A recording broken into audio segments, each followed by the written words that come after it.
Hi, salam, and peace. This is your podcast, quote unquote, Black Woman Speaks Arabic, breaking the stereotypes and stigmas around Black women, Black Muslim women, and Native Arabic speaking women.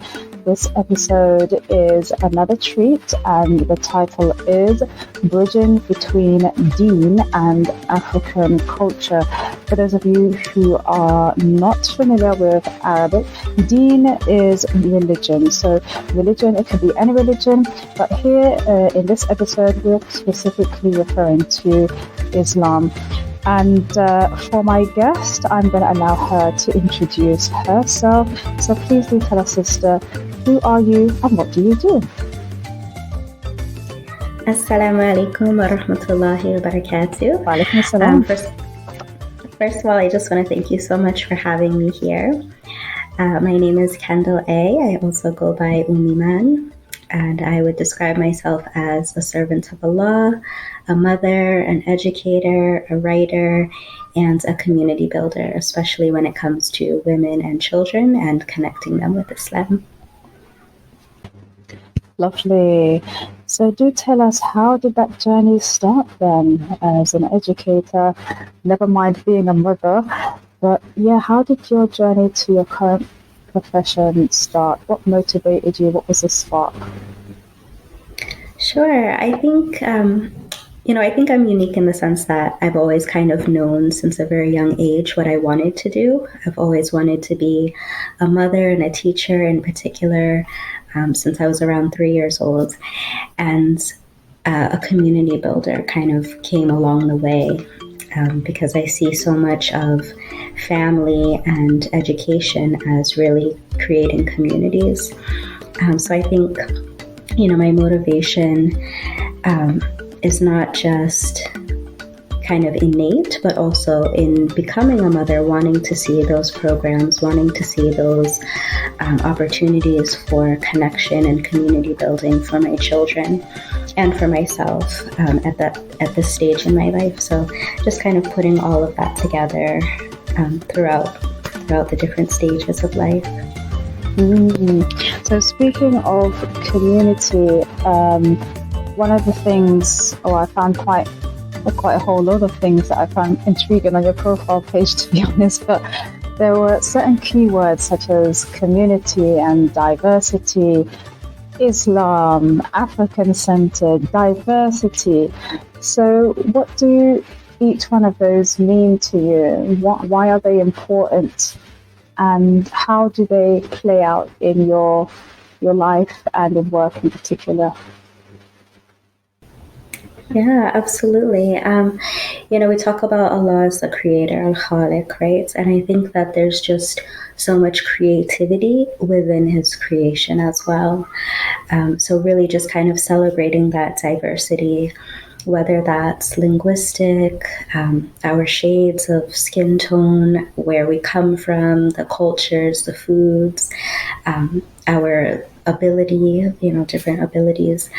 And so I just think that being really intentional about the people that we have in our lives, or that I have in my life, the opportunities that I present to my children through literature that we read, through the programs that we watch, the shows that we see, things that we attend, that all of that is just essential in kind of building that community and celebrating that diversity that's within the creation. I love that, celebrating the diversity and referring back to one of Allah's attributes, Al-Khaliq, and creativity. So speaking of creativity, I understand that you co-own a school. So do tell us more about it. And I understand there's also an African aspect to it. Yes.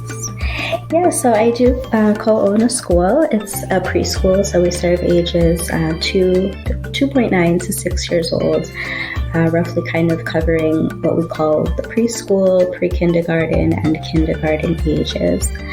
And so our program is unique in that It is Montessori in terms of the philosophy, the educational philosophy that we go with, which really kind of centers around developing and fostering independence in children, a sense of order, concentration, coordination, and really just developing a love for learning and a hands-on approach to learning that's really self-directed.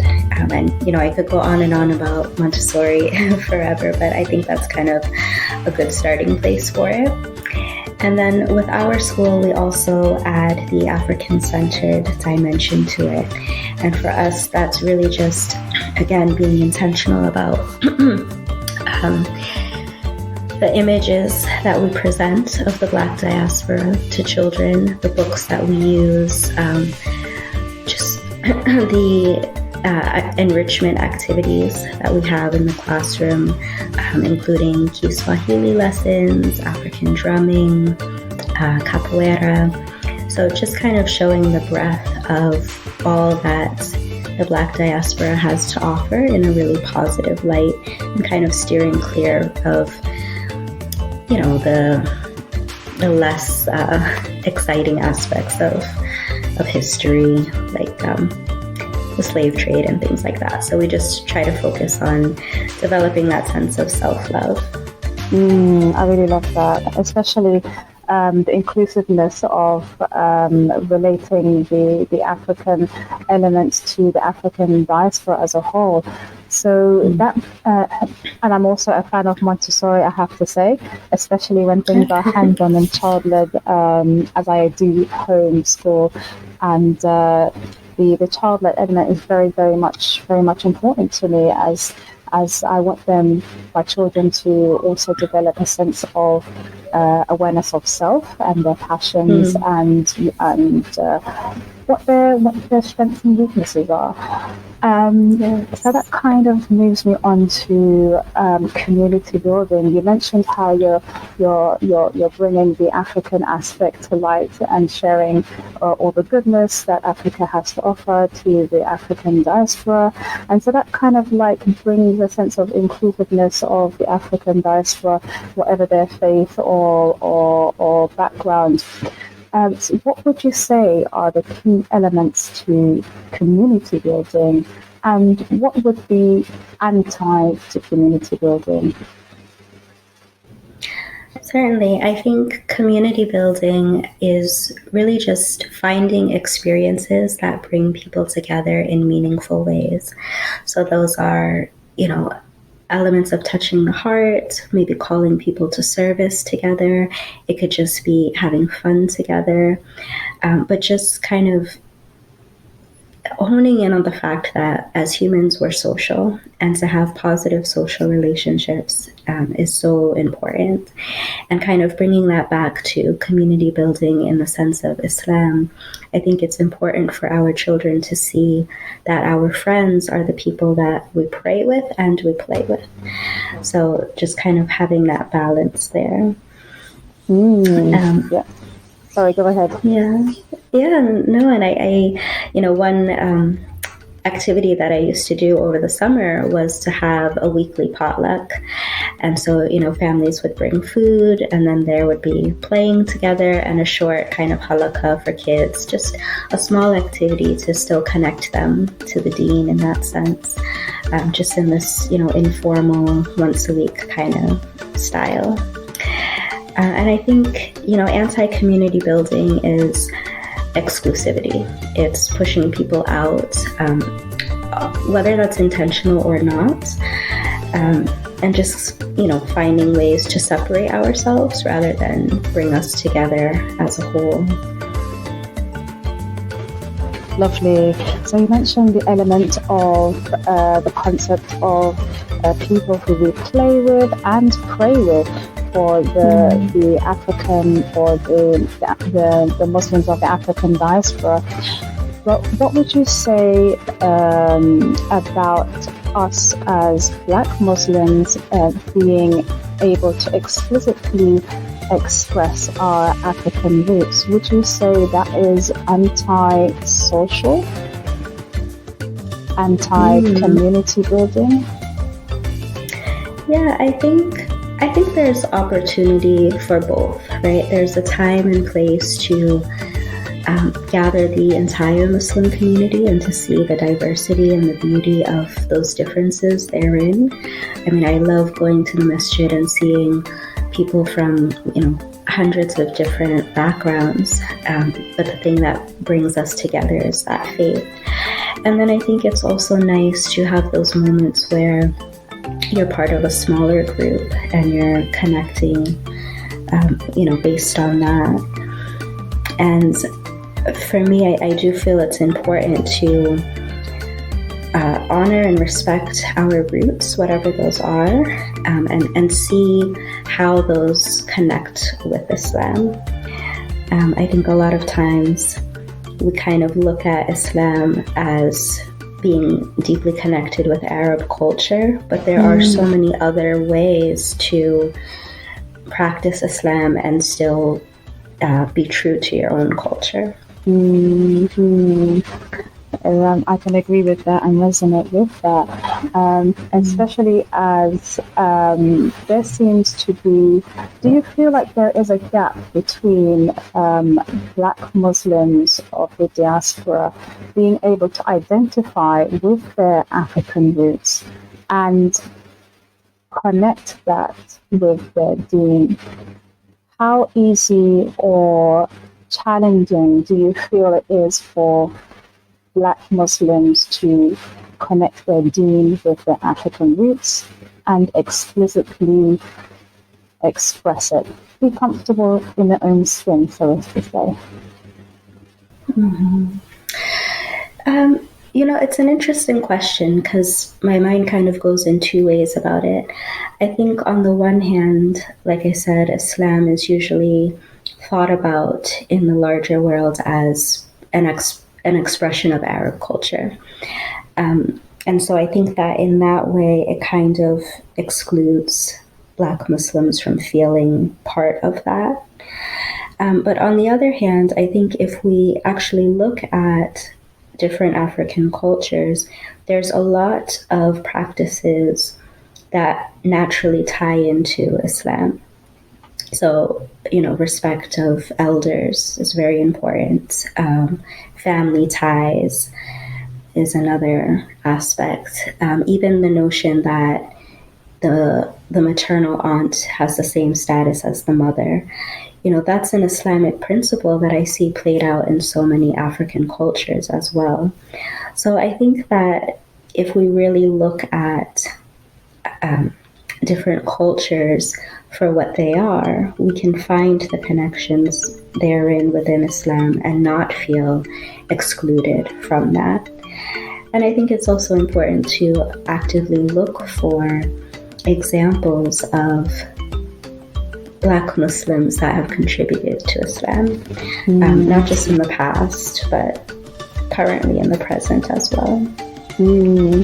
It's interesting because these days there seems to be a hype about celebrating the Black Muslim contribution in Islam. I think there's a Black Muslim History Month. I don't know if you're aware about it, but there's definitely Muslims who are actively or intentionally, as you mentioned, out there uprooting the Black presence within Islam, which is not very much celebrated or brought to the forefront. And what is usually brought to the forefront is the stereotypical Arab culture, when in fact the Arab culture is actually quite rich and diverse in itself and has a multi-ethnic background. Okay. Yeah, absolutely. Yeah. So that brings me on to the second part of this question, and is that those of us of the Black Muslim diaspora who do not necessarily identify intentionally with or seek to connect to African roots, do you feel like that there are repercussions to this gap between our culture and Deen in relation to reaching out to and connecting to the non-Black Muslim African diasporans? Hmm. I think that I think as a Black Muslim, there's a lot of different identities, right? So we have that intersectionality. So there's, what it means to be part of Black culture, what it means to be part of Islamic culture, and then what does it mean to be a Black Muslim, especially with regard to where that Blackness comes from. Is it that you're a Black American or maybe from somewhere else? I'm speaking from my own. Or do you know where exactly in Africa you're from and which, how that plays out in your particular country? So I think that bridging the gap has to do with making efforts to communicate with people and relate to people on common terms before we kind of share other aspects of ourselves. And so, yeah, I do think on the one hand, there's an opportunity to come together just on the basis of something that brings us together, like our Blackness, perhaps, even though maybe our religion separates us. And then there's another opportunity to just be inclusive. Yeah, and your school definitely does celebrate the common ground of the African identity and the diversity within the African identity. So definitely seeking opportunities and being intentional to reach out to and communicate with one another is definitely an element worth considering and seeking out for and setting out to do. So one of the barriers that could be present in that process are the stereotypes that we might have of one another. What do you feel are the common stereotypes or even stigmas that the non-Black Muslim community has of Black Muslims in the diaspora?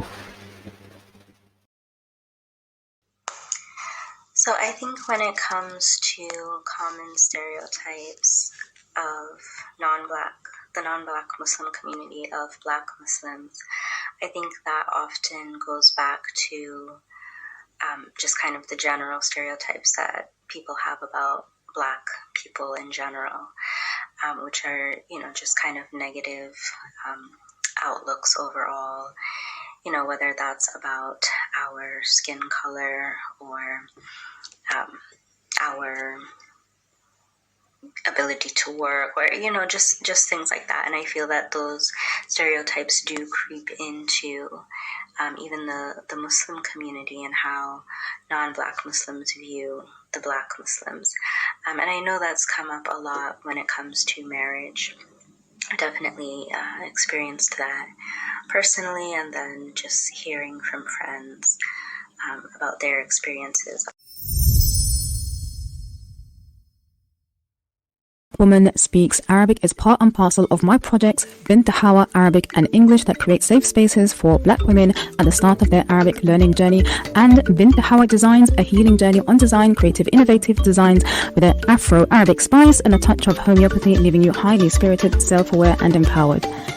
If Afro-Arabic Designs stirs up any curiosity, then feel free to pass by binthawadesigns.com. That's BINTHWAA-designs, DESIGNS.com. For any updates on creative workshops or language services, pass by my website on my Acast webpage.